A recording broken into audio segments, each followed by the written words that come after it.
Hi, and welcome to Big Sound Small Town. I'm your host, Sandy Carlton, and this is a podcast about the lives and stories of the musicians, writers, artists, and their associates that have their roots in the small towns and communities across America. If you like what you hear, tell somebody. Enjoy.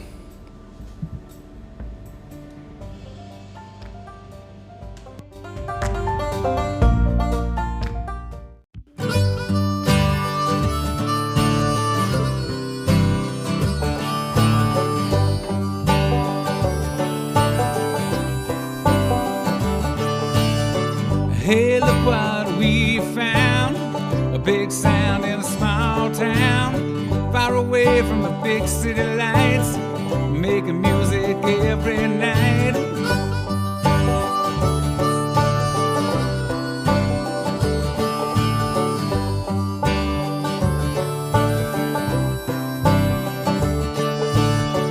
Good music with all our friends, tell everybody, tell your mama and them. We're going out and we're getting down, a big sound in a small town. A big sound in a small town. A big sound in a small town. A big sound in a small town.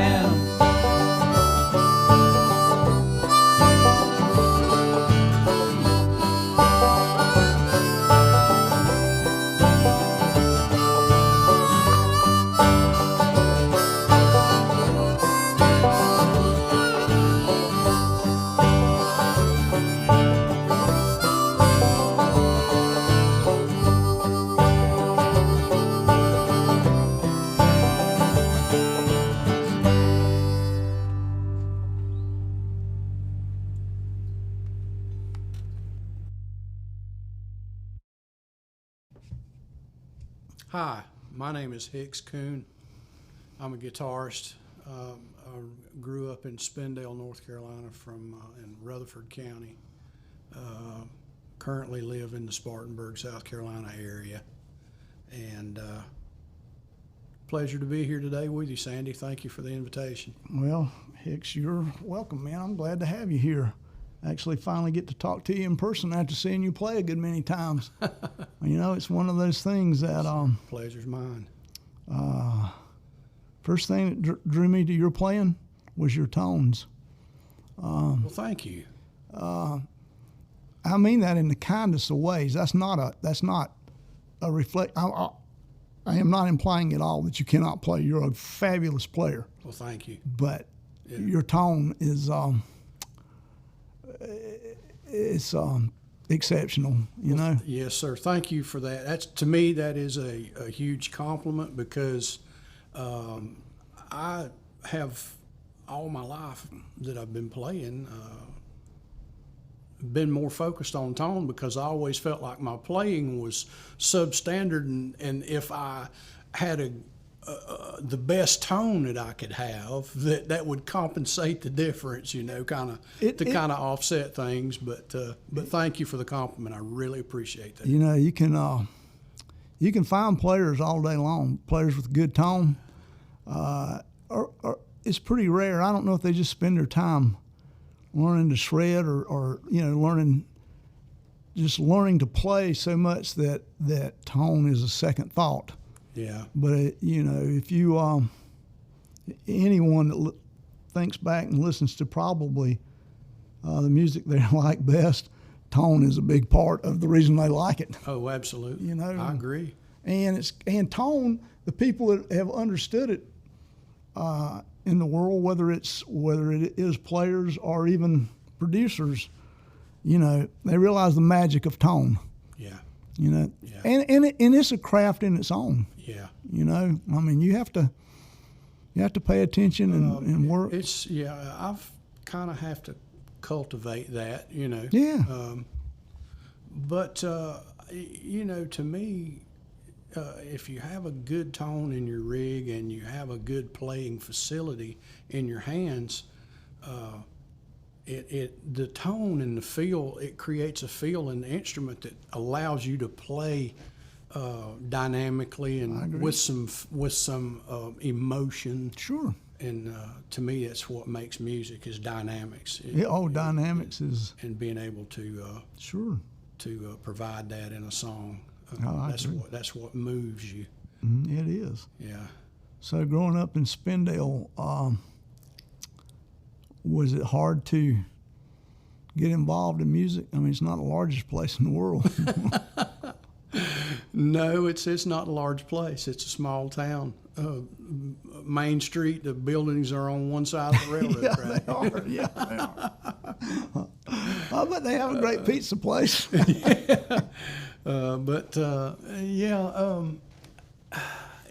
me, it wasn't I didn't have to think about it, I suppose, Do you remember first getting involved in music? I do. Well, my mom told me that I think I was about 3 or 4 years old. My grandmother bought me a little plastic toy guitar for Christmas. She said I wore a blister on my thumb the first day, carrying that thing around, plunking on it. But my earliest remembrances of anything that really tripped my trigger was my grandfather. I called him my granddaddy Hudson. He's on my mom's side. He was one of these guys, what you call a horse trader. Yeah. Mm-hmm. He traded guns and knives and coins and automobiles and just anything and everything. Those guys are fun guys too. Yeah. Before I forget it. And he would go to like once a month, first Monday of the month, whatever it was. He called it the boneyard, and he acquired an acoustic guitar. And I was probably about 5 years old, and I was over at his house, and he had this guitar in a case laying on the bed, on top of the bed in the back bedroom, and I was back there looking at this old machine. He had always, it fascinated me. What they called back then, they called it a reducing machine. You remember that? Yeah, had a belt on it, and it would shake you to death, And I would be back there just looking at that thing because I was just fascinated by the way it looked. And I seen that guitar laying on the bed. And I said, "What is that?" And he said, "Well, that's a guitar." And he opened the lid on the case. I don't know what make or model it was. It was an acoustic guitar. It had a blonde top on it, and it was the most beautiful thing I'd ever seen in my life. At that point, I bet and it was. I wanted to put my hands on it, and he said, "No, you can't mess with that. It's expensive. That's pretty expensive."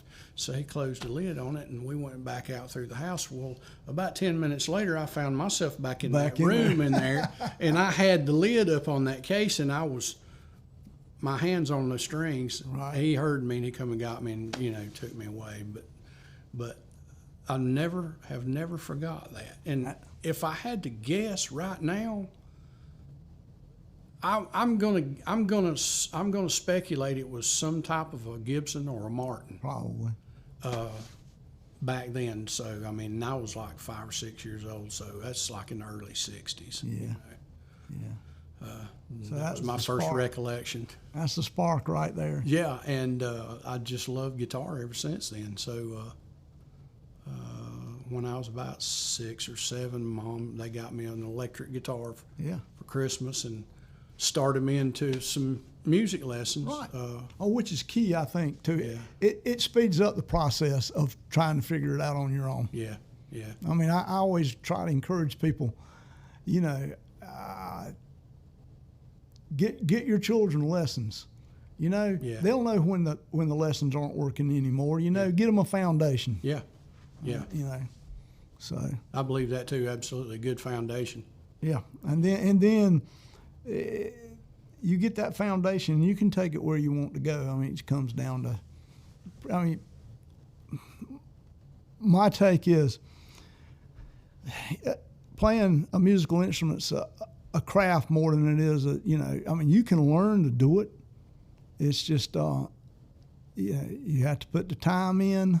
There's a system, and you learn it and you work hard at it. Yeah, absolutely. People think it's just this wonderful gift that people wake up with, but basically it comes down to hard work within the system. There are a few people that come along Yeah. in the world that are just naturally, Sure. But I agree with you, Sandy. For the most part, you're going to get out of it what you put into it. You are.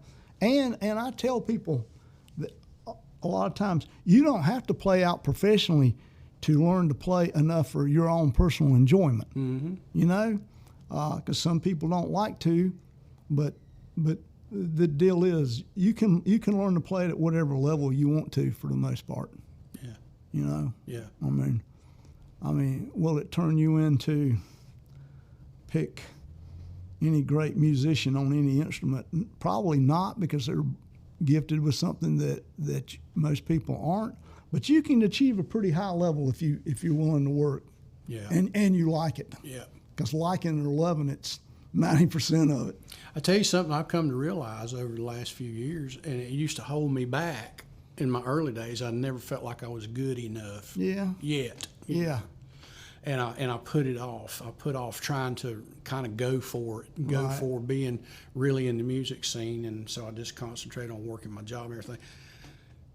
And I've come to realize over the years, you don't have to be the best. Oh, you don't. You don't have to be you don't have to be the best. Thank you for this. bringing that up. Just get involved and do it for the love of doing Sure. it. You don't have to be the best. You don't. If you're reliable and dependable and you want to do it for the love of it I agree. and the camaraderie of the guys, then Sure. do it. You don't have to be the best, because the more you do it, the better you'll get. It is. And you brought this up earlier when we were talking. It is always better to play with people that are better than you or farther along than you are, because you can learn so much. Absolutely. Absolutely. I mean, for the most part, I've probably been the worst player in every band I've ever been in, but you know what? I learned a lot. That's me. I always felt like I was the weak link, but yeah, it has a way of coming around. It does. And we talked about this too a little bit is, I'm not sure children are getting much music education through the schools these days at all. Yeah. And I think that's sad. I really do. Because, it is. To me, music is just as important as sports. It is. I agree totally. It's just as important as sports, because it promotes discipline as well as sports do. Yep. Because you have to discipline yourself in order for the love of wanting to do it. You do. And to a great degree. And you keep progressing, playing harder things. I mean, you learn something, is a progression. You keep learning, keep working. Absolutely. And there's as much teamwork in playing music as there is sports, really. Absolutely. I mean, you look at marching bands, for example, which they don't have many of anymore. Yeah. It's a band, really. Yeah. Or it's a team, like a football team even. It's a team. Yeah, absolutely. So everybo's got their particular job. You kind of drive in your lane, and this fellow drives in his lane, and you learn to go together. And so I mean, I guess people always love music enough to keep it going, but I do see also the electronic age has made learning the craft of music a little easier or a little Well, I understand what you're saying, because I guess I feel the same way you do, and I suppose because I didn't have technology to rely on back in the early days. Drop the needle. Oh my God, how many records have I worn out? Yeah. Take the balance and turn it to one side, slow the speed down, turn the bass off and the treble up on the stereo there, so you could try to isolate that one part you're going for. To try to hear that one part that you're trying to work out. Now I can go to YouTube and pull up an isolated track of John Paul Jones's bass track on something. Yeah. I mean, but you know what though?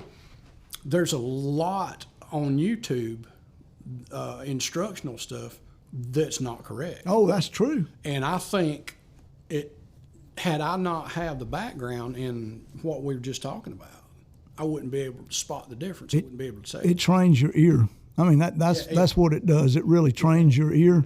That's like I'm a fiddle player, but one of the things about when you're learning to play violin or fiddle is there's something called a Suzuki method, which is basically you do it through hearing it as much as you do reading it. Yeah. Then that way, you know, it's you learn through having to recognize the tone as opposed to, I mean, it's like, we'll take guitar.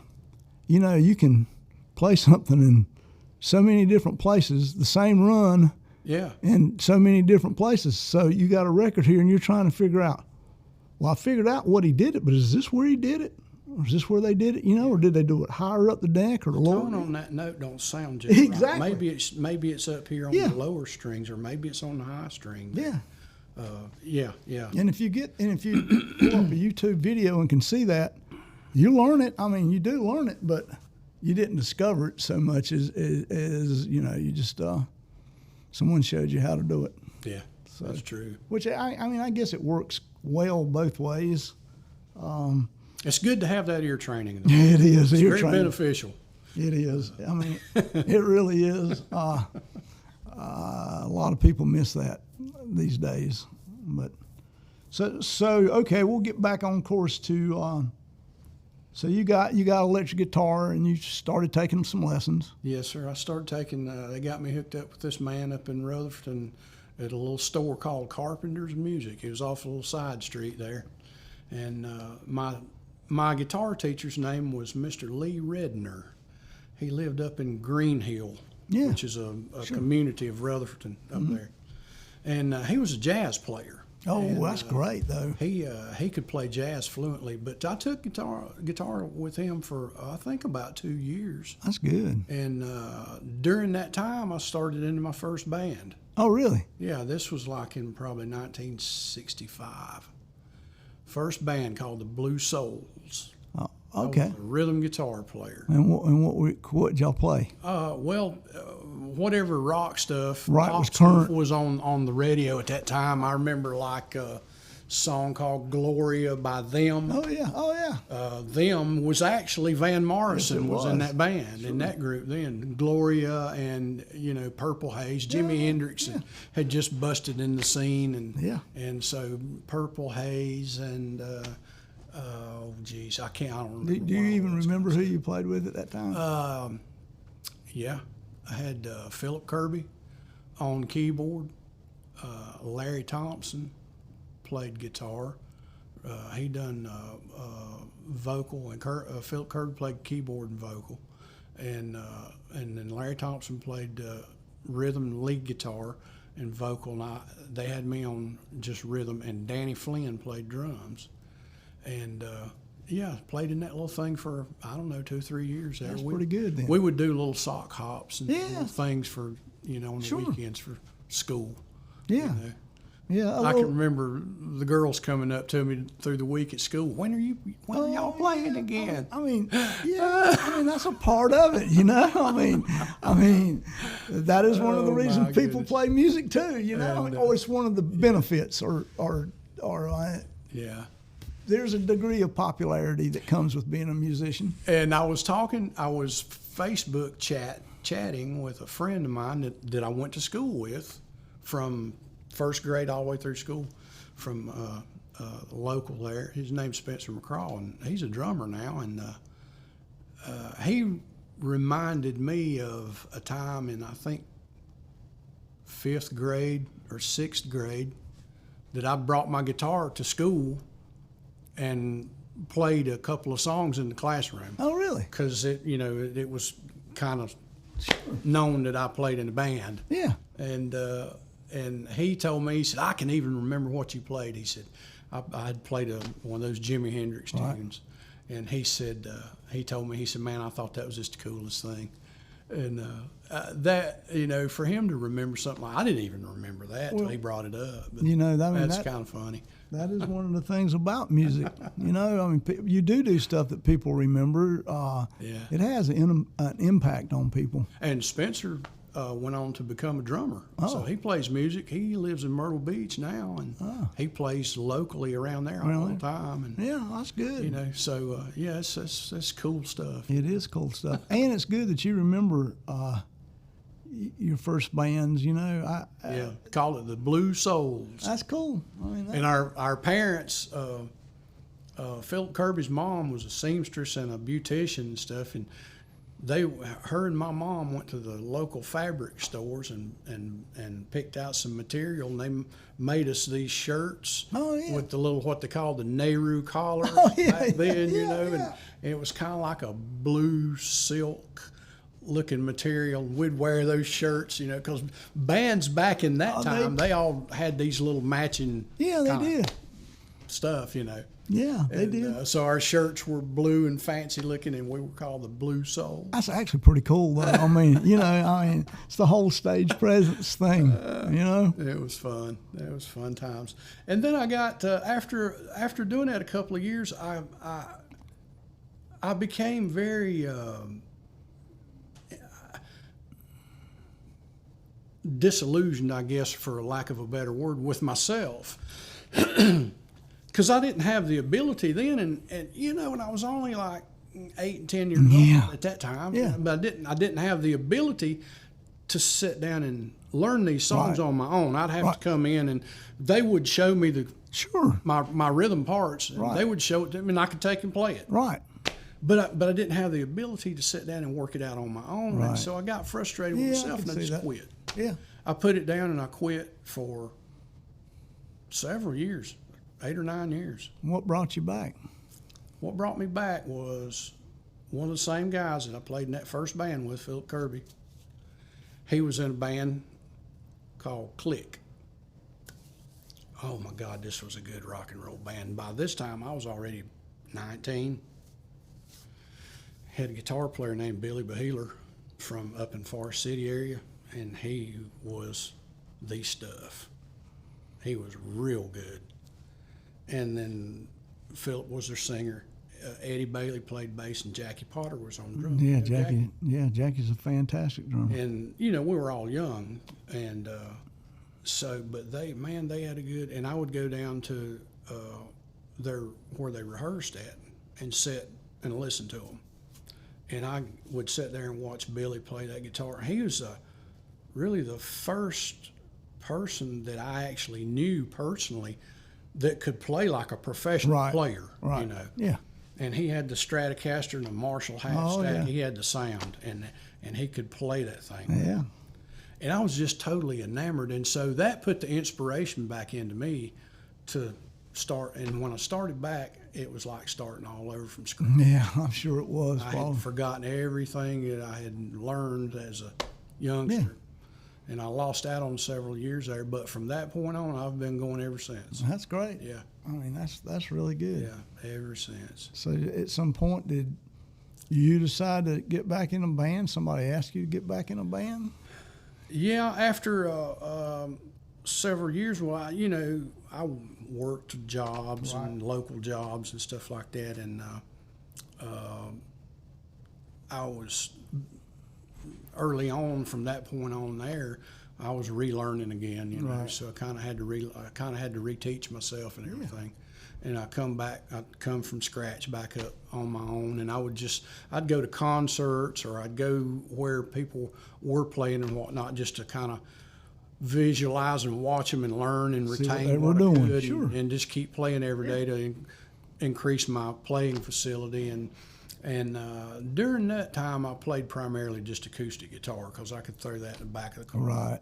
Yeah. You know, we'd hit the dirt roads and drink a beer and play some old songs. And that's fun. I mean, that's still I've done fun. that for many years. I had a lot of old songs worked up, you know, acoustic stuff that I didn't have to have. You don't have to have a band. No, You can you can play the songs and strum along, and sing, and you can play songs. I mean, I kind of halfway made a living doing that at times in my life, you know. And, so done that old stuff there for a long time. Then I kind of started gravitating toward electric guitar, and so just learning as you go. And I really got back into my first band, I guess, in about 1990 or 91. Got a phone call from a fellow named Arlen Beaver one day, and he's like, I was talking to Tony Clements down at Hames Music, and we're looking for a guitar player, and he mentioned your name, and so we talked and got together and I started in with that band, so that got me back in band stuff again. Right. You know. Yeah, I know Tony. Yeah. Tony's a fine drummer. Yeah. Yes, sir. Nice guy too. So I done that thing there with those guys. It was a band called Stiletto up there around Far City. We're doing some, rock stuff. Right. 80s, 90s, 70s, 80s, this was early 90s, so it wasn't much 90s stuff out by then, but 70s and 80s rock Right. stuff, the 3-piece. Yeah. I've done that for about 5 years, and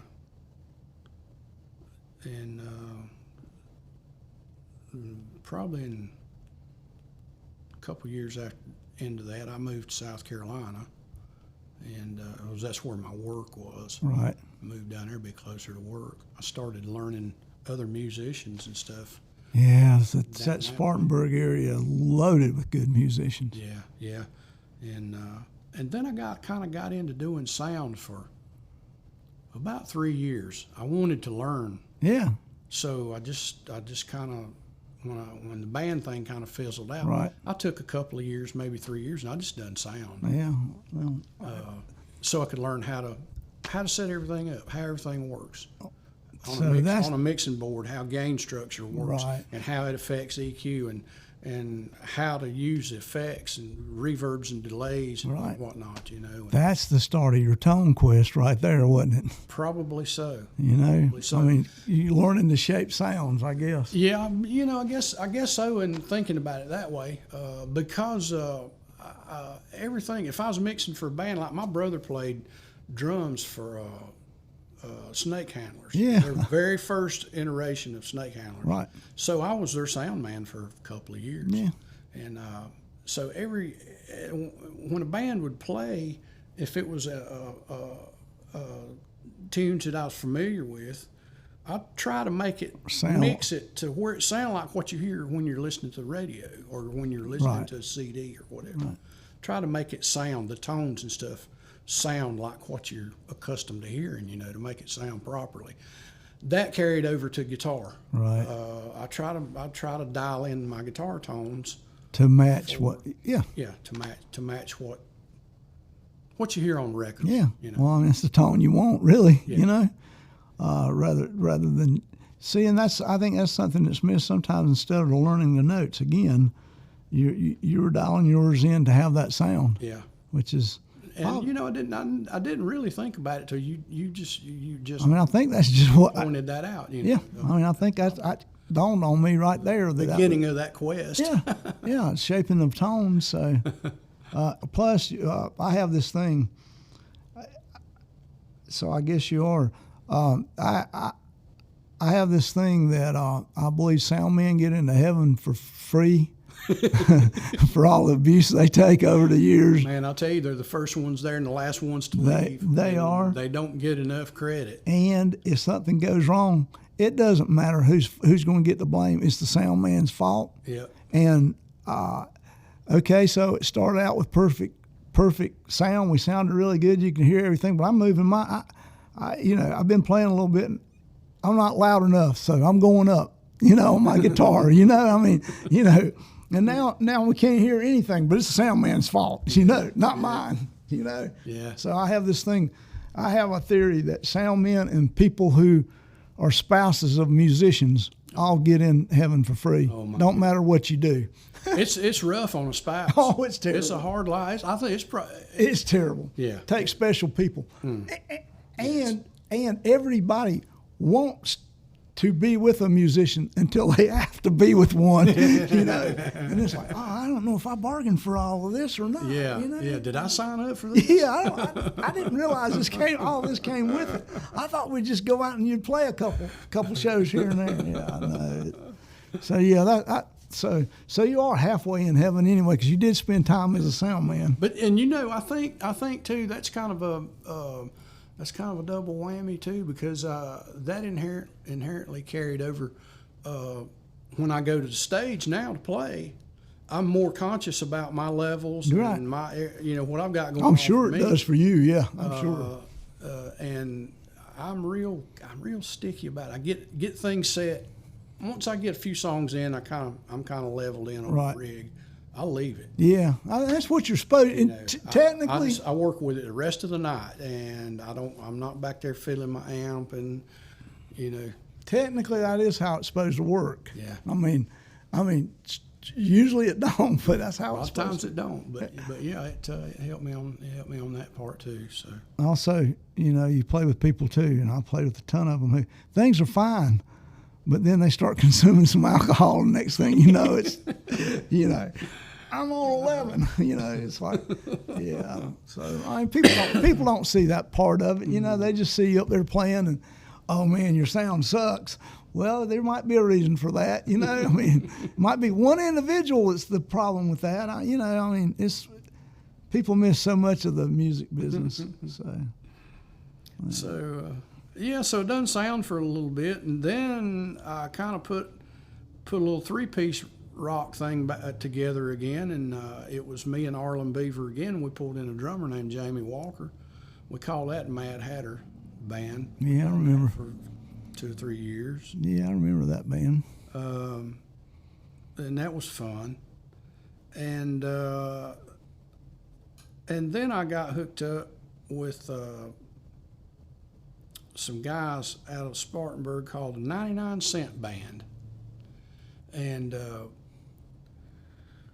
they had been having some trouble with, they had went through a couple of guitar players. One was working multiple bands and Right. and one thing or the other, and the other one had other things. And anyway, they got in a way of needing a player, and I found these guys just by chance. I didn't know any of them Right. before that, so I meet them, and I go in and do a tryout with them. They're like, "Hey, yes, this works. You want the gig?" I said, "Sure," because they were about midways in on a project of recording all original material Right. for a CD. Yeah.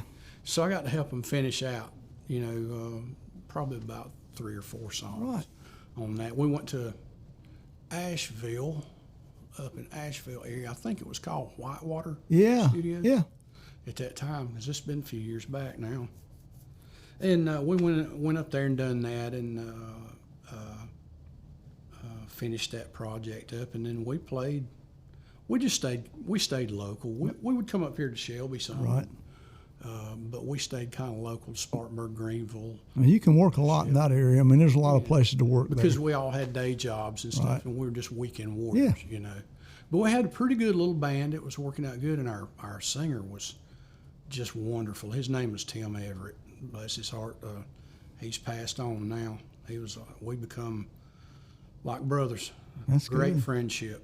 That's And, great. Man, he was one of them cats. Just opened his mouth and that voice come out. Yeah. It sounded like heaven. That's a gift. That is a gift. He didn't have to strain or nothing. It was anything. It was just beautiful. Right. He was a beautiful voice. I remember when I first met him.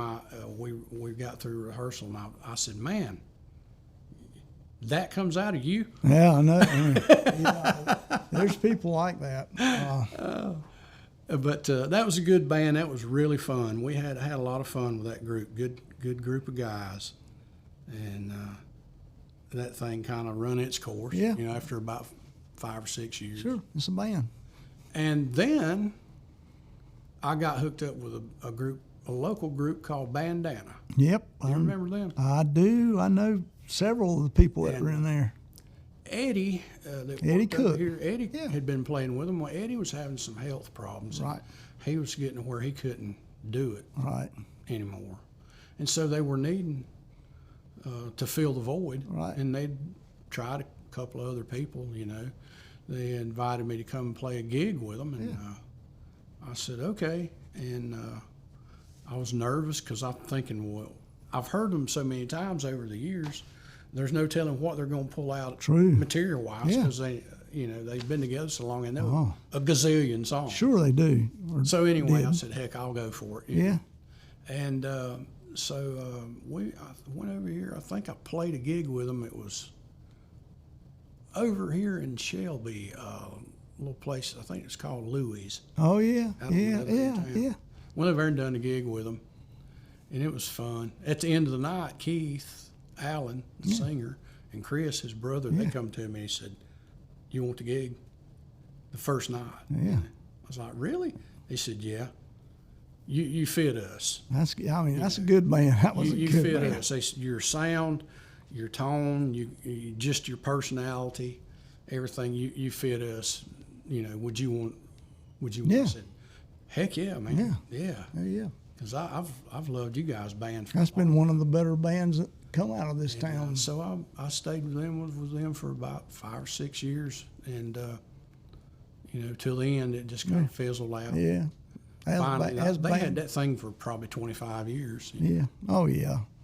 But I think they played with their dad before that too. yeah, You know, I remember them playing with their dad. yeah, So. yeah, and that was Chris on guitar, Chris Allen, and Keith Allen, bless his heart, rest in peace, Right. brother.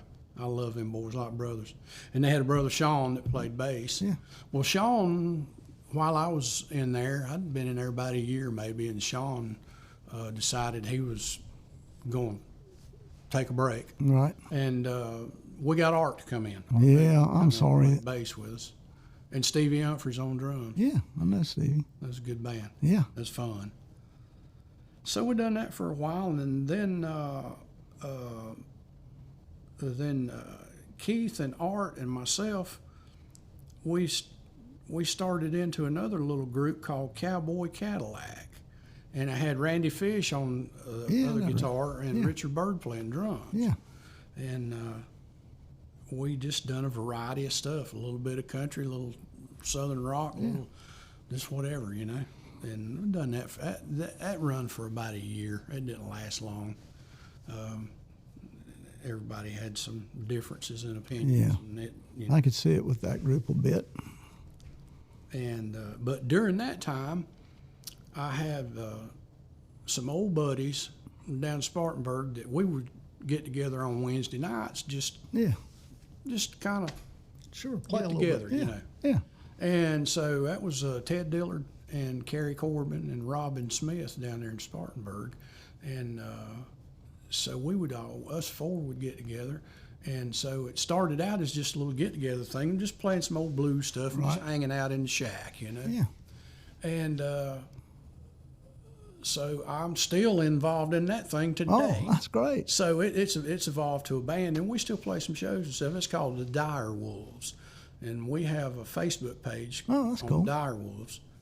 And so it was kind of like we had a band, but it wasn't a full-time working band. You know, we're all older guys by then, and we're just doing it for fun, and we'd play a gig every once in a while or something, you know. So I had a good bit of time on my hands, and so I had a guy call me. It said, "Our guitar player's leaving, and we're looking for somebody, and we like to gig fairly regular, and would you want to come try out with us and whatnot?" And that's called Long Run Band. And so I went and tried out with them and got the gig. And so I'm still with them today. Yeah. And then there's another band. So I work 3 bands right now. Another band that I help out occasionally called Slick Monkey Band.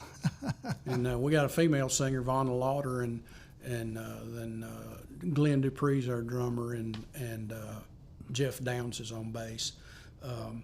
You know, they've all got day jobs and stuff, and they can't work a whole lot, but they get some gigs come up. And Vonna's a really good singer, and she's a really nice looking woman, and she's really pretty, and she's energetic, and she sings. So we got a lot of female material we can do in that band that people like. And so between those 3, you know, I get to cover a lot of different styles, I guess. A lot of different styles, yeah. Yeah, that's good. So you're pretty active still. Yeah, it actually sounds like more than what it is. I do understand that, though. Yeah. But logistics can can throw a screw in the gears. Yeah, it once in a can. while, Yeah, it can. Oh yeah, it can. It can. But not too much. Not too much. But it's fun, and it keeps me active. Yeah. If I wasn't doing that, I'd probably sit at the house and watch TV. I'm lazy. I mean, it's good. by nature. It's good to get to to do that. You know. Yeah. I mean, obviously you're handling 3 at a time, so you know. But are you doing some stuff on your own with people too? I mean, I thought I saw like maybe you and Art and. Well, yeah, we're working on a little project there. I got set back with COVID a couple of months ago. So that puts you in 4? Yeah, I guess actually it does. I'll tell you what spawned off this last one. That we called it Sold Out. SOUL''D. Sold Out. One of Art's projects that he works with, Jeff Gates' band. Right. Art called me, and it's a year ago maybe. He's like, "Man, I got this gig over here, and Jeff couldn't do it for some reason. He got was sick. He's got sick there for a while. Yeah, I think he was sick then for something. He couldn't do the gig, and Art's like, I don't want to have to cancel it. I know it's one of our better ones. Do you think you could do it with us? It'd be me and you and Scotty Thomas. And I'm like, Art, well, you know, you don't do any vocals. Scotty don't do any vocals. Right, you're right. Vocals going to be on me, so you guys are going to kind of have to follow what I do, I guess, if you want me to do it with you, you know. And he's like, okay, yeah, just send me a list of what you got. So I done that. So I went and played, and it went pretty good. Yeah, that's good. I hadn't fronted a band and since the 90s. Yeah, I mean, it's kind of hard to do. It's different. Even though I play in these other situations, I'm not the front man and I'm not the lead singer. I do some backups, and I'll sing a few songs along through the night. But it's different when you're fronting the band. It's totally different. So here I am. I'm fronting the band with a rhythm and a lead guitar and all the vocals. Yeah. And it was actually pretty fun. Well, and when we finished the night up, I told Art, I said, you know, I can still do this. Well, you know, those are still do this. Those are 2 good musicians that you were working with. That helps a lot too. Absolutely. I mean, they're both really, really fine musicians. Yeah. I mean, Scotty Thomas, beast on. Yeah, he is. And Art is a fabulous musician. Yeah, absolutely. Art and I have a lot of history together with doing stuff. Yeah. So that kind of spawned that thing off, you know. And I don't know, a couple months went by, 2 or 3 months went by, and something come up. Was a cancellation of something, and Art called me up and he said, hey man, that same place over there said, you think we can fill that gap? I said, absolutely. That's great. Yeah, so after that we went in and was starting to do some rehearsals. We were going to really just tighten up on some punches and beginnings, endings and stuff, you know, and just really get her good. Mm-hmm. Get the dynamics down a little better, and then go do it. Yeah. And then I got sick with COVID, and I was down for a few weeks with that. So it takes a little wind out of you and takes some out of your lungs. Well, I'm sure it does. I'm about ready to start back with that thing there. Well, so it's but it's all fun, you know. Yeah, it's still fun. It's still fun. That's after all these years. You know, it's supposed to be, I guess. If you're doing it right, it's supposed to be. I mean, it's better than a lot of people I know that's walked away angry from it. So, but you know, you don't make a lot of money doing it, so you got to love it to do it. Well, this is for anybody that's thinking about being a musician. If you're seeing dollar signs, go do something else with your time. You know. Well, you know, I've said this many times. We both know this. Musicians are the only people on the face of the earth that will put a couple $1,000s in a musical instrument, another couple in an amp, throw them all in the back of a beat-up car and drive 200 miles to play for $50. You know, I mean, you know. So I mean, you know, $5,000 of equipment and a $500 car. Yeah. So I mean, you know, so yeah, you have to do it for the love of it. I mean, so what else we need to know?